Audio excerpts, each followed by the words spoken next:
Hello guys,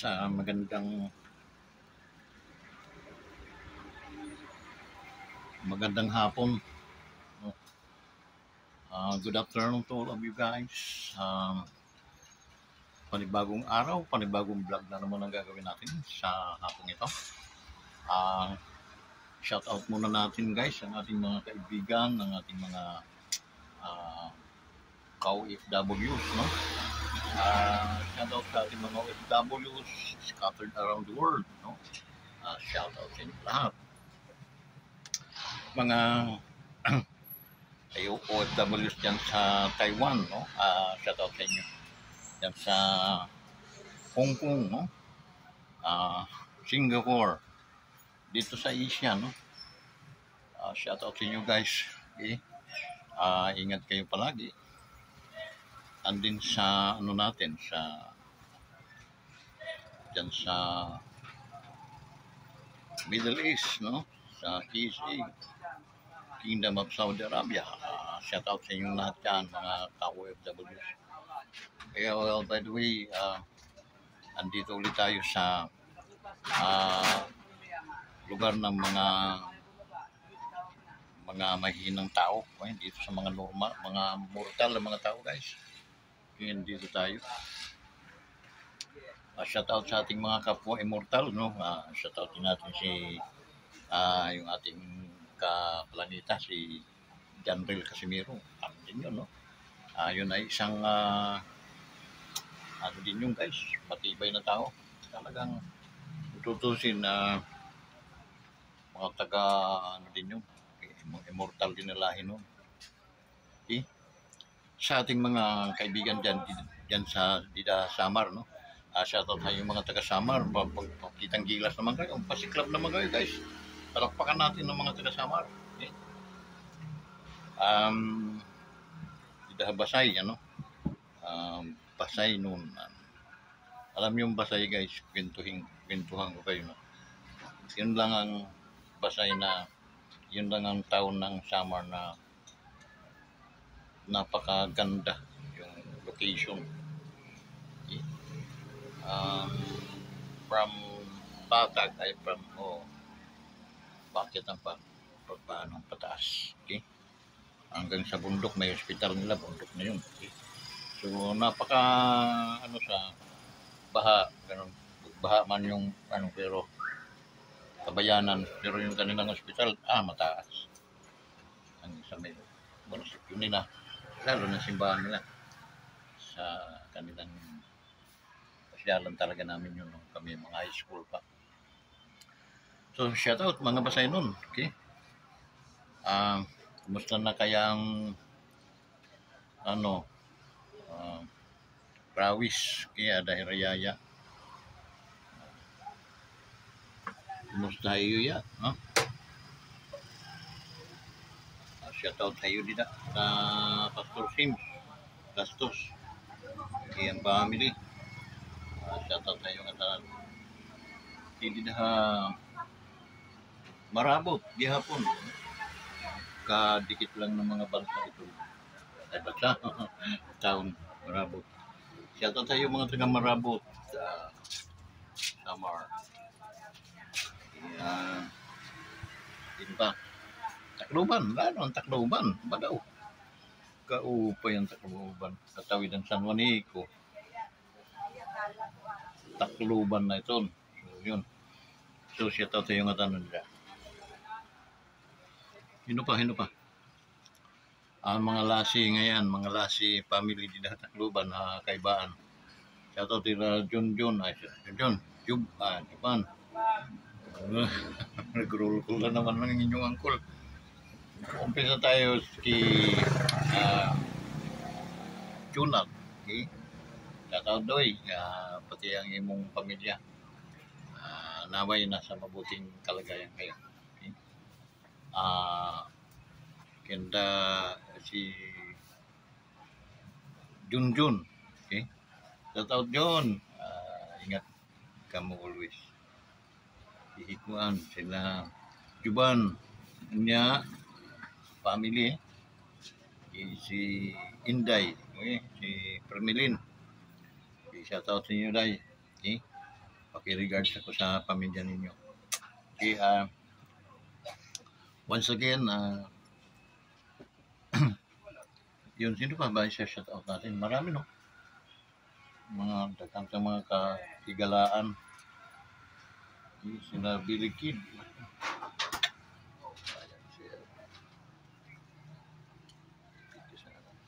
Pesos.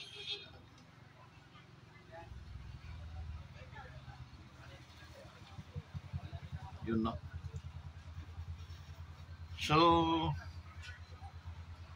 ano ang tatapikin natin ngayon? Si Juan ngayon, diba, Mars dyan sa United States, Filipino, US Filipino citizen, no? Kumusta kayo dyan?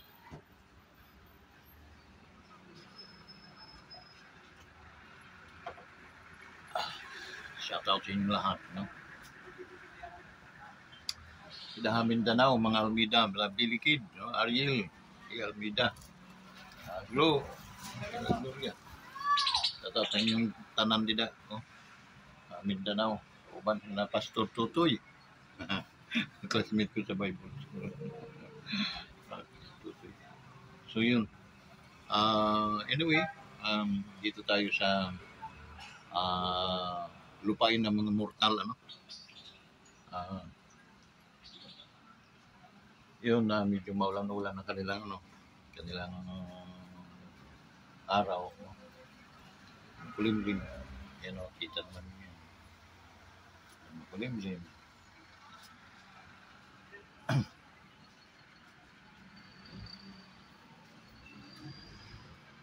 So,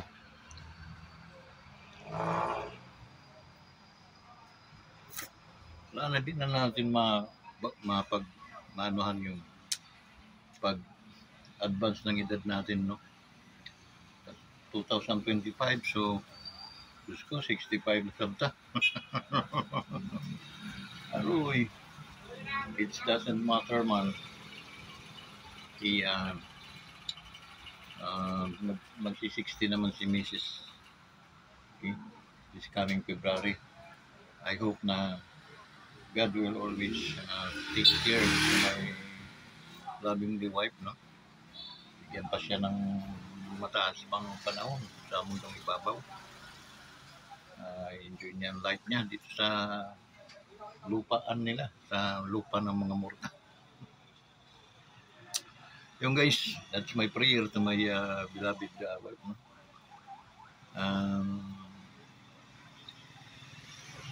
Sa lahat tayo, no? Ganun, na promise naman ng Lord yan na in long life, I satisfy you. He satisfied me. So, God wanted us to enjoy more years, no? Living this entire world, no? So, yun ang wish niya. Okay? So, sana, pag tayo magpakatoxic sa mundong ibabaw para at least manatili tayong buhay. Yun, guys.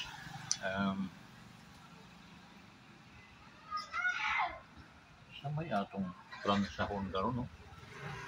Kay napakahirap man magkuan sa politics. Sa politics ngayon, medyo masama.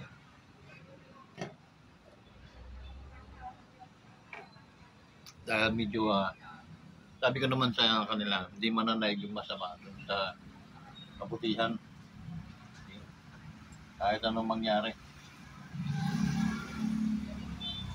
Yung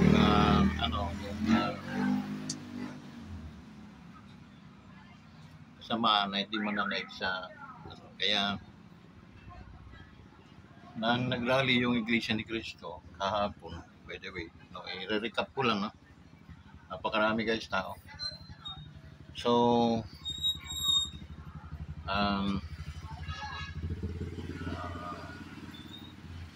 wake up call, no, doon sa ating presidente na sana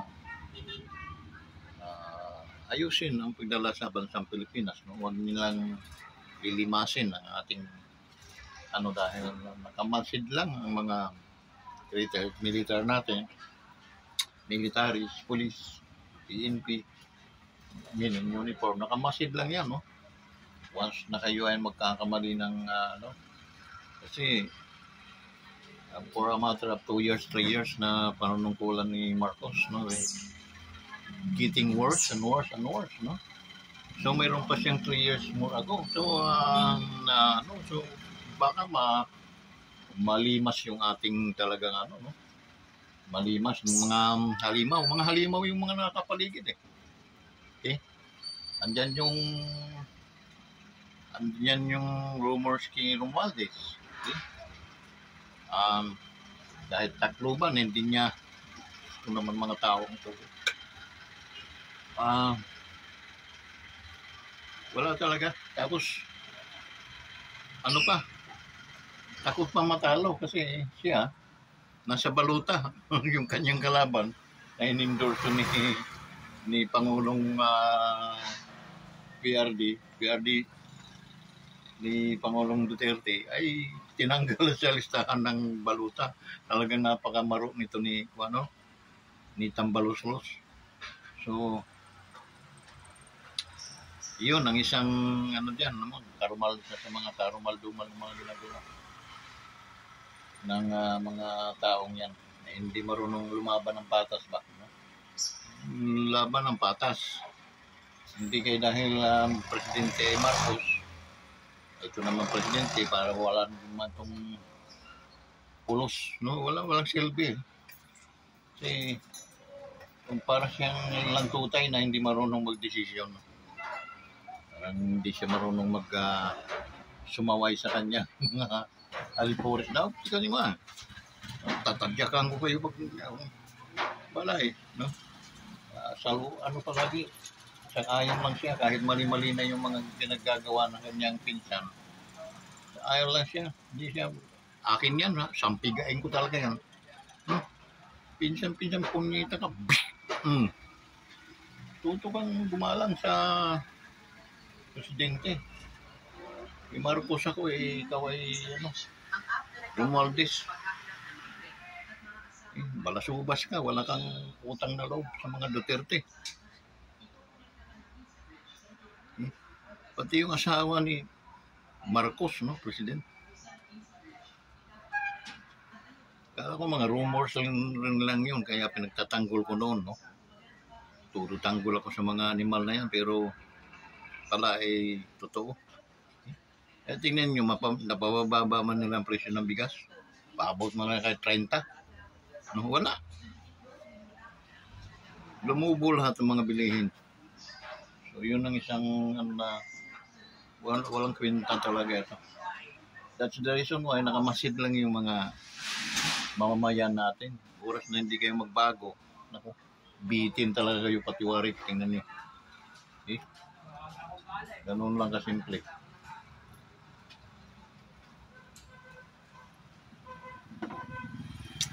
So yung guys, no? Yun ang mga pinireaksyonan natin. Okay? Dahil wala talagang isa-isa yung mga nangyayari ngayon sa ating lipunan. Okay? Kala ko nga, bagong buhay, may bagong bukas. Dumaan na. Bibili tayo.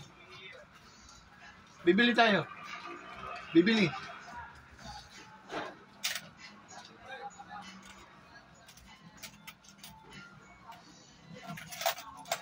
Bibili tayo guys.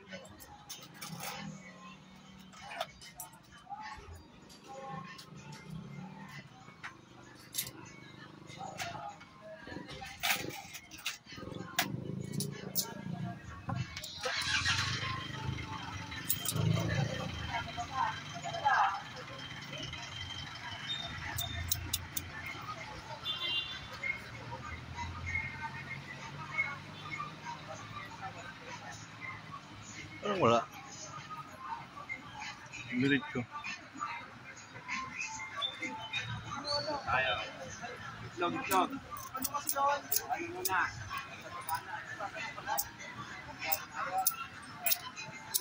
visit at ako mag-aayos.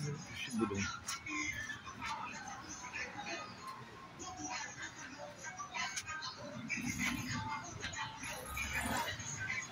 So yung guys, no, nag-abang Nice.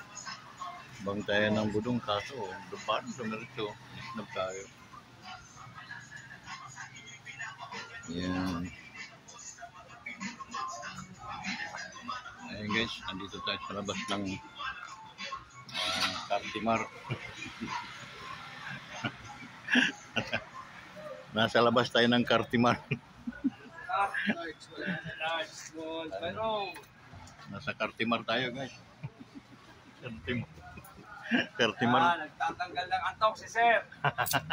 Cartimar ng Laguna. Ayan guys. Yan. So dito tayo ano guys sa mga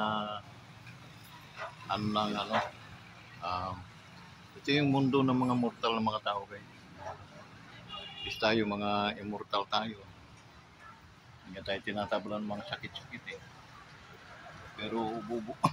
Ububo pala. Sakit din pala. So guys, ito yung palengke ng mga market. Meron. Palengke ng market ito. Ayan, mga prutas. Ayan, prutas din tayo. Ayan, prutas ng ating mga pambinta guys. Sana, may mangga tayo guys. Tululawin nyo guys, mangga sarap niya.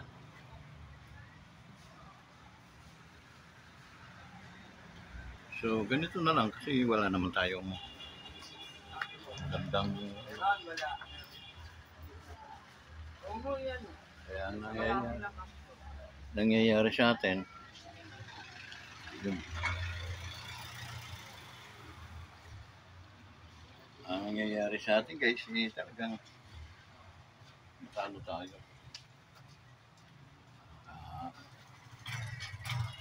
Antay na lang sa mga susunod na mga kabanata. Okay. So yun napag-ano natin na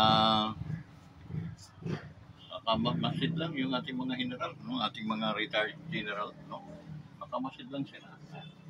Oras na talagang hindi magbabago ang timpla ng mga pamunuan natin, pwede mag-take over yung mga na yun para at least maituwid yung ating guys, ang laki ng utang na natin, lumalubog utang ng Pilipinas guys, pero yung natin buwis, yung talagang hindi nakakayanin bayad. So ang mangyayari nito, pwede na tayong isangla sa mga sanglaan. But I mean, the difference between government before, PRRD, may COVID, for a matter of 2 years, na pakain natin yung almost 110 million na Filipinos because walang production, sarado ang mga pabrika because of COVID, nagka-COVID ang buong mundo naman yun. Okay? So, natural na mangungutang ang gobyerno. Pero hindi ganun kalaki ang utang na mayroon tayong COVID nung araw, Ano natin today, naku, wala pong ganung sigalot sa ating lipunan, sa ating mundo, Pero triple ang kanilang nautang at triple ang kanilang budget ay kukumpare natin sa budget noong araw na mayroong COVID. So dito, makikita mo kung gaano kalakas mandugas tong mga animal na to, dahil sa laki ng kanilang mga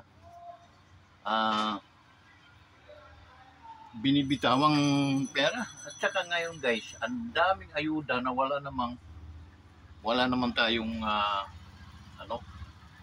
wala naman tayong COVID or anong mga nangyayari, compare mo sa during Duterte administration na almost 2 years tayong talagang gapang, pero nagawa ng paraan ni Pangulo yun. Okay? para may survive niya ang Pilipinas. Okay? One stop talaga ang production noon, guys. Walang pilit ng mga trabaho. Okay? Mga restaurant, sarado. Okay? Wala. Pero, hindi po suffer ang nagtutulo ang mga laway noon ng mga mandulugas, magnanakaw. Kasi nga, hindi sila makadugas. Pinabatukan sila ni Duterte. Ngayon, so, siguro ito ay sa akin lang, no? Pangulo, meron akong 100 milyon na dudugasin. Sa yung 20. Okay. Mga parang ganun lang. Pinsan, meron akong 100 milyon na dudugasin. May 20% ka. Okay. Parang ganun, no? Parang ganun. Walang magandang disposition yung ating Pangulo. Okay? Kasi hindi po hindi mamumutawi itong mga magnanakaw, mandurugas na mga congressman natin o mga namumuno dyan sa ating gobyerno. Kung ang mga ito ay binagbabatukan ng presidente. Takot sila kay Duterte noon, talagang pinabatukan talaga sila. Meron nga ako na kabrad pa ni Pangulo. 50 million lang, okay? Ang involvement noon. Heresy, no? Pero talagang investigahan. Napatunayan na totoo. Tinanggal. Okay, Brad. Hindi kita hinair dito para magnakaw. Hinair kita para tumulong na paunlarin natin ang bansang Pilipinas. Tanggal. Kahiya nun. Brad, magka-brother tayo. Tapos gaganyanin mo ako. Papahiya mo ako. Mamili ka. Kaya batukan kita o parilin na kita. Ganun lang kasi siyempre. Sakayan sa... sakay tayo sa chopper. Lipad-lipad tayo sa taas. Pag biglang ihulog yan, patay yan, hindi naman yan mabubuhay. Paano nangyari? Tumalon Ano kasi yun di nabawasan naman durugas. Yun ang dapat gawin sa mga tarantadong yan. Okay? Isa-isahin mo yun araw-araw. Okay? Silaban ang buhay. Pustahan tayo sa wala naman dudugas. Okay? At wala nang tatakbo ng mga... Wala nang... tatakbo ko senador, tatakbo akong congressman, wala na ganun. Pagtutulakan ka na, pre, ikaw nang tumakbo, pre. Ayaw ko, pre, sige na, wala nang ibang pre-represent natin, kundi ikaw lang, ikaw may kakayahan.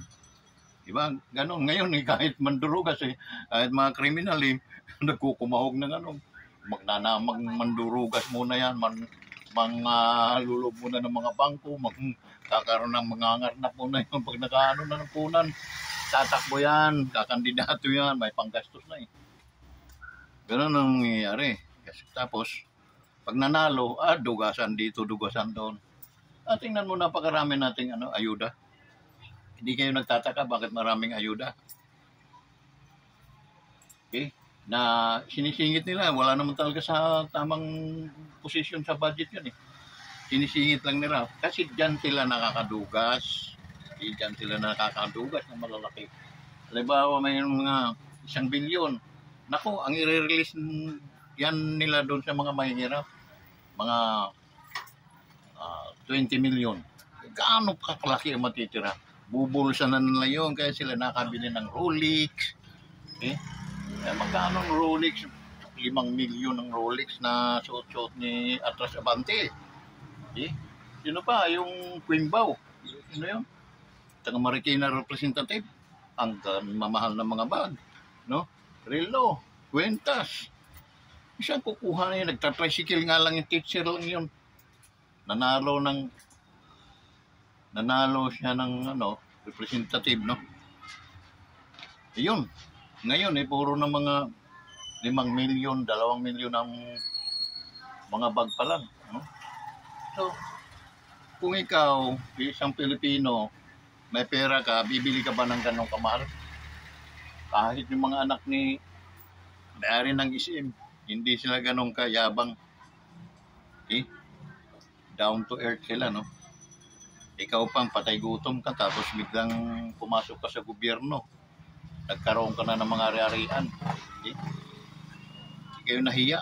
Pinakain nyo sa inyong pamilya mga putang ina kayo. Galing sa nakaw. Galing sa pawis ng mamamayang Pilipino. So yun guys, no? Sintabi na doon sa bad word, no? Hindi ko mapigilan. Yung inis, no? Kami nakakain pa kami. How much more? How about yung iba? Ng mga taong hirap na hirap. Okay? Di na makakain sa mahal ng bigas. Okay? Yun ang nakakainis. Dahil pwede naman kayong pumasok sa gobyerno nang tumulong lang talaga, hindi yung kayo mendudugas. Kayo magnanakaw. Nung araw, hindi naman uso yung ganyan. Ngayon, talagang yumayaman kayo dahil sa magnanakaw ninyo. Lahat, tingnan mo yung mga yan. Okay? Lahat na magnanakaw, yumayaman sila. Yung mga hindi nagnanakaw, yun, mga simpleng tao lang. Okay? Pero ilan-ilan lang sila lumalaban sa korupsyon. Ilan-ilan lang ang mga tao ngayon na nakakatitig sa atin ng mata sa mata. Okay? Dahil sa korupsyon na yan, ang ating bansa ay pinagtatawanan na sa buong mundo. Lalo na sa Asian part, no? Kahiya-hiya tayo, kawawa tayo, pinagtatawanan tayo. Bakit? Ganon nga, no? Dahil nakikita nila kung gaano nakahirap ang mga Pilipino at gaano daw katanga ang mga Pilipino. Tanga nga talaga tayo. Ito lang. Dahil mga mabigyan tayo iba, mabigyan ng 500 bigas, bahala na si Judas. Ibubuto na nila yun. Okay? Napakalaking deal na nila yun. Hindi nila alam na yung ibinigay sa kanila, pira din ng gobyerno yun. Tinarantado lang kayo. Okay? Kaya, bago magtapos ng vlog natin, lahat ng ibibigay ng mga kandidatong mga naamoy-amoy yung mga magnanakaw, tanggapin niyo. Huwag po kayong mahiya. Hindi po nila pera yan. Pera po natin yan galing sa buwis na dinugas din nila para ipamigay kunwari, pero hindi nila pera yun. Wala kayong magiging utang na loob sa mga animal na yan. Okay? Tanggapin ninyo at pag humingi ng boto, i-reach ninyo. Kunita kayo, hindi kayo makakatingin ng boto sa amin. Pipili na kami ng tamang mga tao na ibubuto namin sa halalan na darating. Okay? So yun guys, hanggang dito na lang. Patubayan na tayo sa ating Panginoon at yung mga bad words na mga nasabi natin, pagpasensya na po ninyo, talagang ganyan ang tao. Pag naiinis at galit na, kaya wag sanang umabot sa sukdulan na ang mga tao ay may inis na, talagang mayroong ibibitin, patiwarik ng mga opisyal ng ating gobyerno. Okay? Kahit man ay gawin yun, kulang na kulang pa rin sa inis namin sa mga pinaggagawa ninyo sa ating bansang Pilipinas. So hanggang dito na lang guys. Maraming salamat sa inyo sa pagsuporta ninyo sa ating YouTube channel. Mga hindi pa nakapag-subscribe, kindly subscribe to our YouTube channel, Wanderers Motovlog TV. Maraming salamat mo at patnubayan po tayo ng ating Panginoon. Bye-bye!